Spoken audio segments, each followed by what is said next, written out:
तो आदाब, नमस्कार, गुड इवनिंग, सत श्री अकाल। एक बार फिर आप तमाम लोगों का स्वागत है क्राइम तक की कहानी के इस एपिसोड में। उम्मीद है पूरी फैमिली अच्छी होगी, अपना ख्याल रख रही होगी। अब आते हैं आज की कहानी के ऊपर।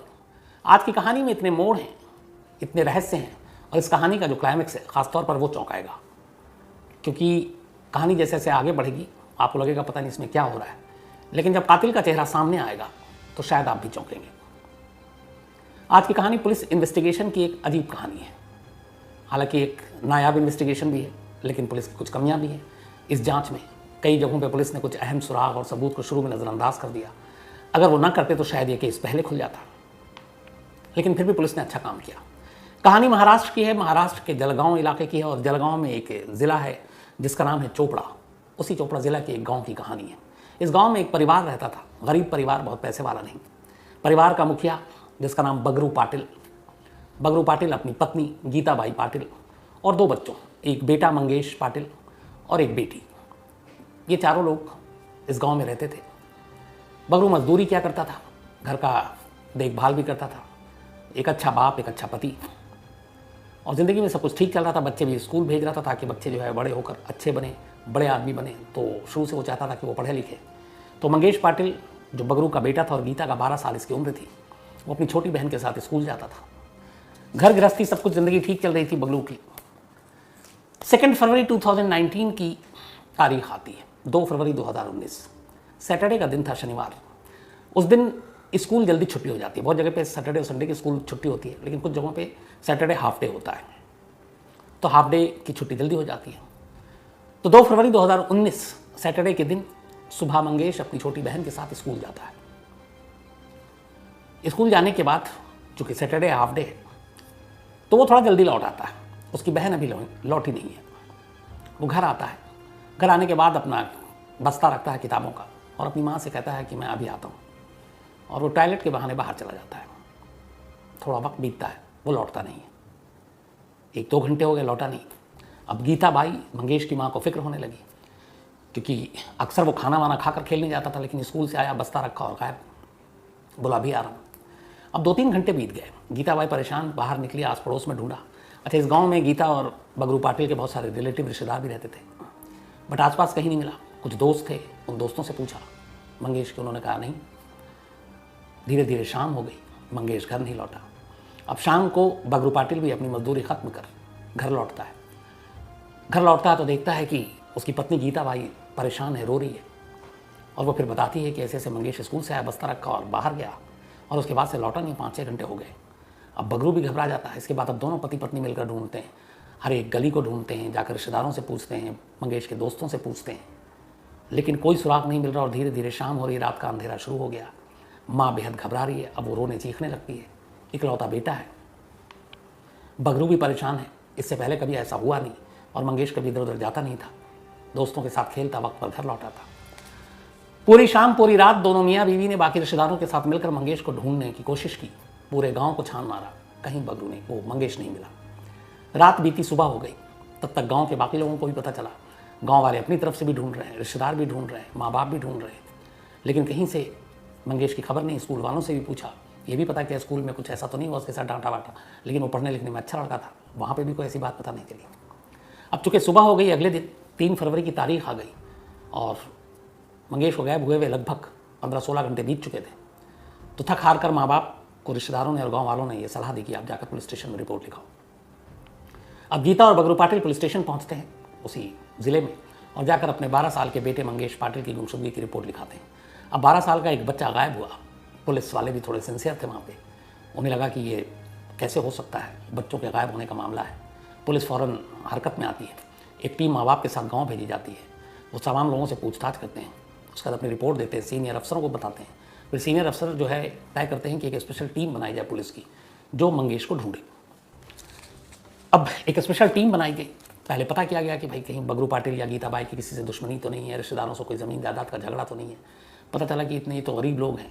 ये भी था कि किडनैपिंग हो नहीं सकती, क्योंकि इनके पास इतनी हैसियत नहीं है पैसे देने की। अब हर तरह से पुलिस ने तफ्तीश कर ली, लेकिन कोई सुराग नहीं मिला, ना कोई मोटिव मिला, ना मकसद मिला, ना दुश्मनी की कोई कहानी मिली। अब ऐसे में उसके बावजूद 12 साल का बच्चा गायब, झगड़ा भी नहीं, उसको डांटा भी नहीं, पीटा भी नहीं कि गुस्से में चला जाए। तो पुलिस के लिए भी बड़ी अजीब उलझन कि आखिर मंगेश कहाँ गया। फिर भी पुलिस की टीम लगी रही, हर तरफ तफ्तीश करती रही। अब ये सारा गांव का इलाका था, पिछड़ा इलाका है, यहाँ पे ये भी नहीं कि सीसीटीवी कैमरे और वो लगे, तो वो था ही नहीं, सवाल ही नहीं था। तो पुलिस अपने तरीके से अपने मुखबिरों के जरिए तलाश करती रही, कोई सुराग नहीं मिला। करते करते 4 दिन बीत गए।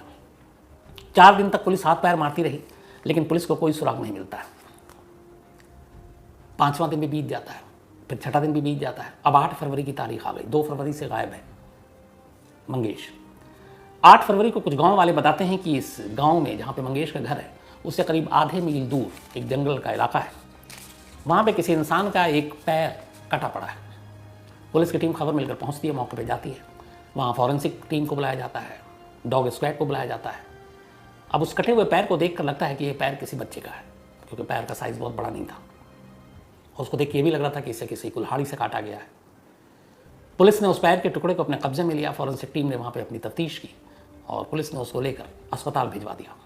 अब पुलिस उस जगह पे जहाँ पे ये पैर पड़ा हुआ था, आसपास के तमाम इलाकों को खंगालना शुरू करती है कि शायद कुछ और सबूत मिले, लेकिन कोई सबूत नहीं मिलता। इस दौरान में खोजी कुत्ते भी पुलिस के साथ थे। मौके से आने के बाद, उस पैर को सूंघने के बाद, आसपास को सूंघने के बाद कुत्ते भी इधर उधर जाते हैं, लेकिन वो जहाँ जहाँ जाते हैं वहाँ से पुलिस को कोई सुराग नहीं मिलता। तो खोजी कुत्ते जो डॉग स्क्वाड, वो इधर उधर कई जगह गए, पुलिस वाले उनके पीछे गए, लेकिन कोई चीज़ नज़र नहीं आई, ना कोई चीज़ मिली जिससे इस केस पर रोशनी पड़ता। थक हार कर पुलिस वहाँ से लौट जाती है, फॉरेंसिक टीम भी लौट जाती है। अब इधर एक डर बैठ गया कि ये जो कटा हुआ पैर है ये एक बच्चे का ही है, कहीं ये मंगेश का पैर तो नहीं, और अगर मंगेश का पैर है तो फिर इसका मतलब है कि मंगेश का कत्ल हो चुका है। ये बात मंगेश के माँ बाप को पता चली। ये सुनते उनका रो रो के बुरा हाल। मंगेश की माँ बार बार बेहोश हो जाए, घर वाले रिश्तेदार उसे समझाएं, संभालें। पुलिस वालों ने भी दिलासा दिया कि ज़रूरी नहीं है कि ये मंगेश का ही पैर हो। तो एक उम्मीद की किरण अभी बाकी थी कि शायद ये किसी और का पैर हो, मंगेश जिंदा हो, और पुलिस की तफ्तीश चलती रही। अब यहाँ पे जब पैर मिला तो पुलिस की तफ्तीश के दौरान एक चीज़ पता चली। पता ये चला कि 2 फरवरी को 2019 को मंगेश गायब हुआ था, और उसके अगले ही दिन यानी 3 फरवरी को मौनी अमावस्या थी। मौनी अमावस्या आमतौर पर इसमें लोग पूजा पाठ करते हैं, मौन व्रत रख के जो पूजा करते हैं उसको, जो साधु संतों की तरह, उसी दौरान मौनी अवस्था में ये सब कुछ होता है। तो मौनी अवस्था में एक और भी चीज़ होती है कि बहुत सारे लोग तंत्र मंत्र भी कर लेते हैं। तब उसमें ये था कि एक पैर मिला है, पुलिस को कुछ लोगों ने बताया, गांव के बुजुर्गों ने, कि इस पैर के मिलने से एक ऐसा भी लगता है कि कहीं ये नरबली का मामला तो नहीं है, यानी किसी इंसान की बलि दी गई हो, किसी ने कोई मन्नत मांगी हो तंत्र मंत्र और तांत्रिक की वजह से। अब पुलिस के भी दिमाग में बात आई कि 2 तारीख को गायब हुआ है मंगेश, 3 को मौनी अमावस्या, तो कहीं इसका ताल्लुक, इसका कनेक्शन तंत्र मंत्र और नरबली से तो नहीं है।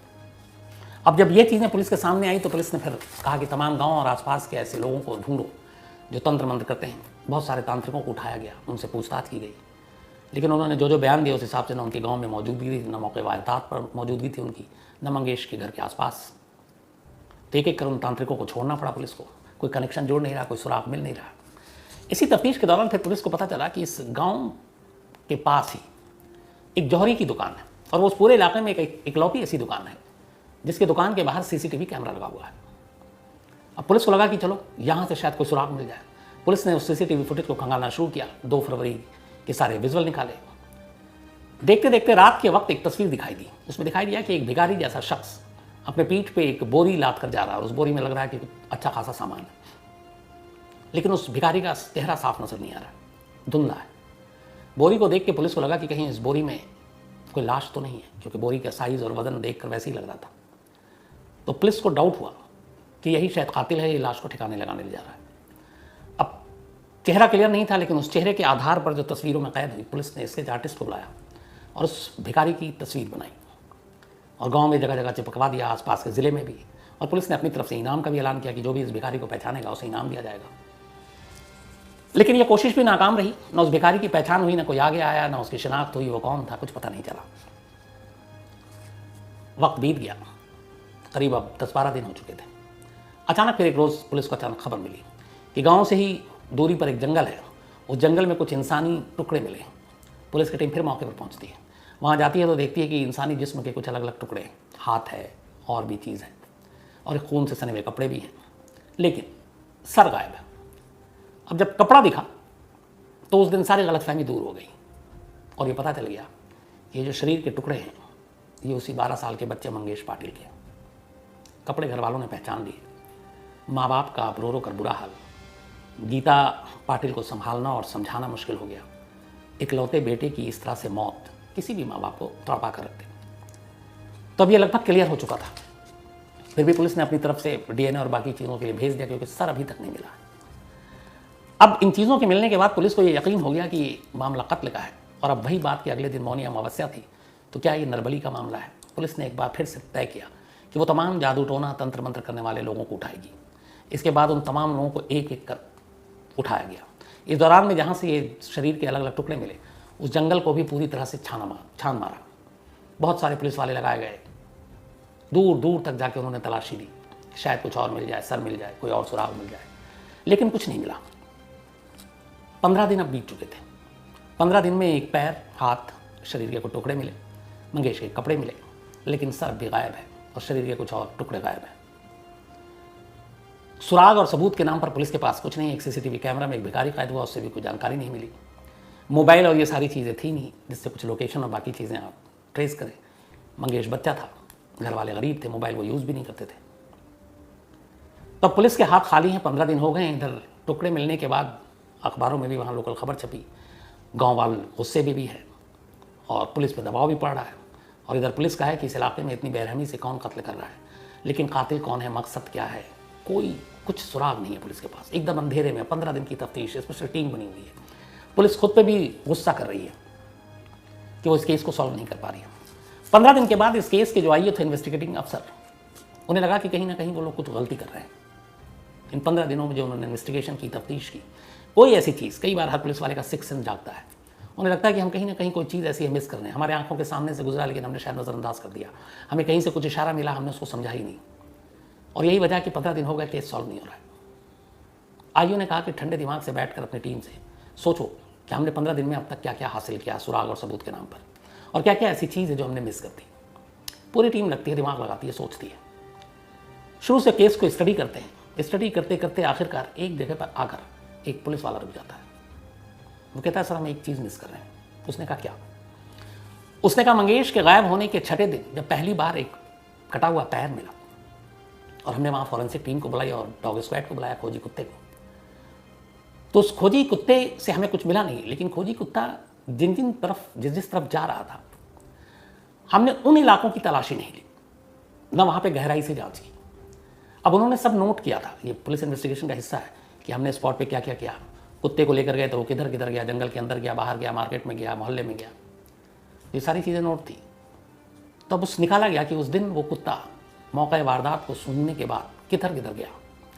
तो पता चला कि सूंघने के बाद सबसे पहले तो वहीं इर्द गिर्द थोड़ी देर रहा और फिर उसने वापस पलटी मारी और उसी गांव की तरफ गया और उसी घर की तरफ गया जहां मंगेश रहता था। अब पुलिस को ये था कि मंगेश रहता है यहाँ पे, वो उसके पैर मिले हैं तो शायद वो इसीलिए मंगेश के घर तक पहुँच गया। लेकिन पुलिस को लगा कि नहीं, शायद वो खोजी कुत्ता कुछ इशारा दे रहा है, वो और कहीं जाने की बजाय वापस उसी मोहल्ले में क्यों लौटा और उसी के घर के इर्द गिर्द जाकर वो क्यों बार बार रुक जाता था। यहाँ से पुलिस ने अब सोचना शुरू किया कि हमने इस चीज़ को मिस किया कि ये खोजी कुत्ता वापस मंगेश के घर के आसपास ही जाकर क्यों रुक जाता है। अब पुलिस ने कहा कि जांच को थोड़ा बदल देते हैं। अब पुलिस तांत्रिक, कातिल, बाकी चीज़ों के बजाय उसने कहा मंगेश की फैमिली के बारे में सोचो। अब पुलिस की टीम लगी और मंगेश के माँ बाप और मंगेश की बहन, इनके बारे में इन्होंने पड़ोसियों से पूछताछ करनी शुरू की। तो मंगेश के पिता के बारे में पूछताछ किया, बंगरू, मंगेश की माँ गीता बाई पाटिल। तो इस सारी पूछताछ में कोई और चीज़ तो पता नहीं चली, लेकिन पड़ोसियों ने बताया कि पिछले करीब कुछ महीनों से एक शख्स बंगरू और गीता पाटिल के घर आता है और इत्तेफाक से उन्होंने ये भी बताया कि वो शख्स तभी आता है जब बंगरू काम पर जाता है और गीता घर में अकेली होती है। अब पुलिस को ये बात बड़ी अजीब लगी, फिर भी उन्होंने कहा वो शख्स कौन है। अब उस शख्स को ढूंढा गया तो पता चला कि एक लड़का है 25 साल का, जिसका नाम बाद में मालूम हुआ समाधान पाटिल। पुलिस को लगा कि इसका कोई ना कोई कनेक्शन हो सकता है, लेकिन फिर समाधान पाटिल के बारे में जब और खंगाला तो पता चला कि समाधान पाटिल तो गीता का भांजा है, यानी गीता उसकी मामी है। पुलिस को लगा कि अब एक भांजा जो है वो घर नहीं आएगा अपनी मामी के, तो किसके घर जाएगा। फिर लगा हाथ पैर खाली।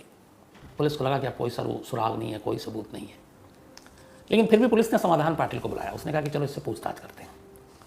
समाधान पाटिल को बुलाने के बाद पुलिस ने उससे पूछताछ किया कि 2 फरवरी को तुम कहाँ थे। उसने बताया कि 2 फरवरी को मैं अपने घर पे था और ख़ासतौर पर दोपहर के वक्त। पुलिस ने उसके बयान की तस्दीक की। पता चला वाकई वो 2 फरवरी की दोपहर जब मंगेश स्कूल से लौटा 2 बजे के आसपास और गायब हुआ, तो उस दिन में समाधान पाटिल अपनी मामी से मिलने नहीं गया था। पुलिस ने अंधेरे में तीर चलाया, बोला कि देखो सच बता दो, क्योंकि तुम्हारा इससे डायरेक्ट कनेक्शन है, तुमने उसके हाथ पैर काटे हैं। अब क्योंकि पुलिस को सुराग मिल नहीं रहा, कई बार ये पुलिस या सारी तिकड़ में करते हैं, तो तुम लंबे जाओगे और हम लोग फंसा देंगे। वैसे भी केस हमारे पास खुल नहीं रहा है, सारी चीज़ें हैं। अब एक सीधा साधा लड़का 25 साल का समाधान पाटिल पुलिस की इन धमकियों और पुलिस के जो घेराबंदी थी उसमें फंस गया। उसके बाद उसने हाथ जोड़ के बोला, साहब मेरी कोई गलती नहीं है, मैंने कुछ नहीं किया, आप मुझे माफ़ कर दो। मेरे दोस्त राजेंद्र पाटिल ने किया। अब यहाँ एक दूसरा कैरेक्टर आया। पुलिस ने कहा, ये राजेंद्र पाटिल कौन है? तो उसने बोला, इसी गांव के बाहर रहता है, मेरा दोस्त है। पुलिस ने उसको बोला कि बुलाओ। अब राजेंद्र पाटिल को बुलाया, समाधान पाटिल का दोस्त। जब आया पुलिस के सामने तो वो वैसे ही घबराया हुआ था। उसके चेहरे को देख के पुलिस समझ गई कि कुछ गड़बड़ है। इसके बाद पुलिस ने उसकी अच्छी तबीयत से खातिरदारी की। थोड़ी ही देर में राजेंद्र पाटिल टूट गया और इसके बाद उसने कहानी सुनाई। एक ऐसी कहानी जिसे सुनकर पूरा गांव दंग रह गया। जिस केस को पुलिस अभी तक तंत्र मंत्र नरबली का केस समझकर चल रही थी, वो केस ही कुछ और निकला। लोगों को यकीन नहीं हुआ। 3 हफ्ते बीत गए थे। तीसरे हफ्ते में, ये 20वें 21वें दिन ये केस खुला था। इन 20 दिनों तक मंगेश कश्यप के गुम होने के बाद जो सबसे ज़्यादा रोई, जो सबसे ज़्यादा बेहोश हुई, जिसने खाना पीना छोड़ दिया, जिसकी तबीयत खराब हो गई, जिसको लोग संभाल रहे हैं वो संभल नहीं रही है, यानी मंगेश की माँ गीताबाई पाटिल, वही कातिल निकली। एक माँ ने ही अपने 12 साल के बेटे का कत्ल किया था, लेकिन 20 दिनों तक उसने जो व्यवहार किया, उसने दुनिया के सामने अपने आप को जिस तरीके से दिखाया, किसी को यकीन ही नहीं हो रहा था इस पुलिस की कहानी के बाद भी कि पुलिस शायद झूठ बोल रही है। गीता कातिल नहीं हो सकती, एक माँ अपने बेटे को नहीं मार सकती, लेकिन हकीकत यही थी, एक माँ ने ही अपने बेटे का खून किया था। गीताबाई पाटिल ने ही 12 साल के बेटे मंगेश को मारा था। राजेंद्र पाटिल के बयान के बाद पुलिस गीता पाटिल को गिरफ्तार कर लेती है। गीता पाटिल का पति बंगरू पाटिल तक इस खुलासे के बाद हैरान था। वो भी पुलिस पर यकीन नहीं कर रहा था। उसने कहा कि मेरी बीवी ऐसा नहीं कर सकती, वो अपने बेटे को बहुत प्यार करती है और कोई वजह भी नहीं है। लेकिन फिर पुलिस ने वजह बताई और वो वजह भी एक कहानी थी। गीताबाई पाटिल और उसका भांजा, ये दोनों चूँकि रिश्तेदार थे, मामा और भांजा थे, मामी और भांजा थे समाधान पाटिल, तो अक्सर घर आना जाना था। 25 साल का लड़का था। बंगरू पाटिल नौकरी की वजह से, मजदूरी की वजह से सुबह घर से निकलता और शाम को ही घर लौटता। बच्चे स्कूल चले जाते। ऐसे ही माहौल में एक बार समाधान पाटिल और अपनी उसकी मामी, इन दोनों के बीच एक रिश्ता कायम हो गया। दोनों एक दूसरे के करीब आ गए। करीब आने के बाद ये फिर सिलसिला ही चल पड़ा। जब बंगरू बाहर होता, समाधान अपनी मामी के पास पहुंच जाता। घर में कोई होता नहीं, बच्चे स्कूल रहते, टाइम वही चुनते और दोनों अकेले में मिलते। कुछ वक्त बीता। समाधान पाटिल ने अपनी मामी के साथ अपने इस रिश्ते की कहानी अपने एक दोस्त राजेंद्र पाटिल को बता दी। उसने कहा कि ऐसे ऐसे मेरा मामी के साथ मेरा रिश्ता है। राजेंद्र पाटिल ने कहा, यार कि मुझे भी मिलाओ। उसने कहा कि मैं मामी से पूछ के बताऊंगा। इसके बाद एक रोज़ समाधान पाटिल ने अपनी मामी से पूछा कि एक मेरा दोस्त है, वो आपसे मिलना चाहता है।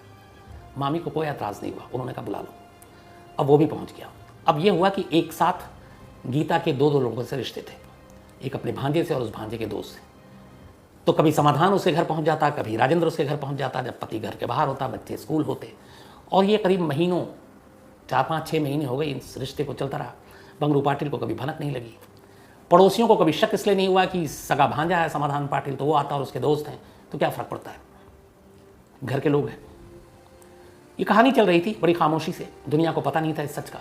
लेकिन 2 फरवरी 2019 को सैटरडे का दिन मंगेश स्कूल गया। हाफ डे का स्कूल था, छुट्टी जल्दी हो जाती और उस जल्दी से भी वो जल्दी उस दिन स्कूल से निकल गया और पहुंच गया घर। जब वो घर पहुंचा, उससे ठीक पहले राजेंद्र पाटिल गीता के पास उसके घर में मौजूद था। उसे मालूम था कि बंगरू पाटिल काम पे गया है। बच्चे के लौटने का भी उसे टाइम मालूम था, तो उसे पता था कि 2 बजे से पहले नहीं आएंगे और ये उस दिन 2 से पहले पहुंच चुका था मंगेश। दरवाजे की कुंडी लगाना दोनों भूल चुके थे। मंगेश घर लौटा, दरवाजे पे हाथ मारा, दरवाज़ा खुल गया, लेकिन जो सामने का मंजर देखा, मंगेश, उसे यकीन नहीं हुआ। उसने अपनी माँ को राजेंद्र पाटिल के साथ उस हालत में देखा जिसमें नहीं देखना चाहिए था। और इन दोनों ने भी मंगेश को उन्हें देखते हुए देख लिया। अब दोनों घबरा गए। राजेंद्र को लगा कि उसकी पोल पट्टी खुल जाएगी। वो अचानक गुस्से में आया। उसने वहीं पड़ी हुई एक लकड़ी उठाई जोर से, बड़ी सी, और उसको उठाकर सीधे मंगेश के सर पर दे मारा। उसने लकड़ी से सर पे इतने ज़ोर से वार किया कि सर से खून निकलने लगा। मंगेश गिर गया। इधर गीता को लगा कि अगर मंगेश ने जो कुछ देखा है उसने अपने बाप को बता दिया तो फिर उसकी ज़िंदगी खराब हो जाएगी। उसने भी अपने फिर बेटे को बचाने की कोशिश नहीं की, बल्कि उसने राजेंद्र का साथ दिया। उन्हें लगा कि वो मर चुका है। इसके बाद फिर उन्होंने उसको एक बोरी में डाला और वो सच में मर चुका था। बोरी में डालने के बाद सारा खून वून साफ किया और लाश को घर में ही रखा, क्योंकि दिन का वक्त था। उसके बाद जैसे ही शाम जब ये लौटने लगा, उसका पति जब आने का टाइम था, थोड़ा अंधेरा हुआ, तो ये लाश को ले जाकर राजेंद्र पाटिल ने पहले तो अपने दोस्त को फ़ोन किया, समाधान पाटिल को, उसे घर बुलाया और बोला कि ऐसे ऐसे हो गया, और उसने देख लिया, राज खुल जाता, हम तीनों का खुल जाता, फिर इसलिए हमने मार दिया। उसने भी कुछ नहीं कहा। फिर दोनों ने लाश को बोरी में डाली। सन्नाटा होते ही बोरी को लेकर बाहर निकले। वहाँ से आधे मील दूर एक जंगल में गए। वहाँ लाश के टुकड़े किए। टुकड़े करने के बाद थोड़ी थोड़ी दूर पर जाकर लाश फेंकते रहे, और इस तरह अलग अलग इलाकों में फेंका, अलग अलग जगहों पर फेंका, ताकि पुलिस को ढूंढने में मुश्किल हो। और 12 साल के एक बच्चे को सिर्फ अपनी पोल खोलने की वजह से उन्होंने मार दिया। लेकिन जिस तरीके से माँ की कहानी सामने आई, 2 लड़कों के साथ इश्क की कहानी, और अपनी चोरी पकड़े जाने के बाद जिसे कोख से जन्म दिया, उसे अपने ही हाथों से मरते हुए और मारते हुए न रोका न बोला, बल्कि अगले 20 दिन तक शानदार अदाकारी की। बार बार बेहोश हुई, सबसे ज़्यादा रोई, चीखी, चिल्लाई, खाना पीना छोड़ दिया। लोगों को यही लगा कि इकलौते बेटे की मौत ने इसे पागल कर दिया है, लेकिन हकीकत में वो एक कातिल थी। और मैंने कई बार आपको बताया कि कई क्राइम रिपोर्टिंग में मैंने ऐसे बड़े मंजर और सीन देखे हैं जब यकीन करना मुश्किल हो जाता है कि सामने वाला है कौन। ये जो कहानी मैंने आपको सुनाई इस गीता की, ऐसी कहानी 1-2 दिल्ली में भी मैं देख चुका हूँ, जहाँ पे एक बीवी जिसके नए नए हस्बैंड का कत्ल हो गया, मौत हो गई, और वो 3-4 दिन तक बेहोश होती रही थी। लोग उसको पानी के छींटे दे देकर होश में लाते थे। उस वक्त कैमरा भी हम लोगों ने लगाया और वो बात नहीं कर पा रही थी और अजीब सा भी था। और 4 दिन के बाद वही बीवी जो लगातार बेहोश हो रही थी, पुलिस स्टेशन में लॉकअप में थी, क्योंकि अपने पति की कातिल वही थी। तो चेहरे से, आंसुओं से, भावनाओं से, जज्बात से ये पता लगाना बड़ा मुश्किल होता है कि आंसू सच्चे हैं या झूठे हैं, नौटंकी है, ड्रामा है, सही मानों में दर्द है, गम है, क्या है। तो इंसानों को परखना और पहचानना बड़ा मुश्किल काम होता है। तो ये थी एक अजीब कहानी, जिसका मैंने आपको शुरू में ही कहा था कि इसका क्लाइमेक्स जो है आपको चौंकाएगा भी और बेचैन भी करेगा। तो आज कहानी में इतना ही।